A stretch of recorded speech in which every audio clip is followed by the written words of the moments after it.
ఈరోజు హాలిడే కాబట్టి స్పెషల్గా నాకు మసాలా దోశ తినాలనిపించింది. అనిపిస్తుంది. ఎందుకు అనిపించదు, చేసేది నేనే కదా. ఇదేమో మన అక్క మనసులోని మాట. మనం అడగడం, అక్క చేయకపోవడమా సమస్య లేదండి.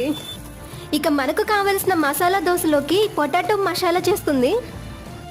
అదేనండి, సింపుల్గా చెప్పాలి అంటే ఏమంటారు, పొటాటో పిడుపు చేస్తుంది. అసలు దోశల్లో ఎన్ని రకాల దోశలు ఉన్నాయో తెలుసు కదా మీకు. మసాలా దోశ, చీజ్ దోశ, ఎగ్ దోశ, అలాగే పన్నీర్ దోశ, ఇంకా చాలా అంటే చాలా దోశలు ఉన్నాయి. వీటిల్లో మీకు ఇష్టమైన మీ ఫేవరెట్ దోశ ఏంటో చెప్పండి. ఇక ఫస్ట్ దోశల్లో కావాల్సిన మన పొటాటో మసాలా అయితే రెడీ అయిపోయింది. ఇక దోశలు అయితే వేయడం స్టార్ట్ చేసేసింది. దాంట్లో ఆనియన్, గార్లిక్ అండ్ కారం వేసి పేస్ట్ చేసిన మసాలా అయితే ఫస్ట్ ఇలా దోశ అంతా అప్లై చేసుకోవాలి. ఆఫ్టర్ మన పొటాటో మసాలా వేసేసుకోవడమే. మసాలా దోశ రెడీ.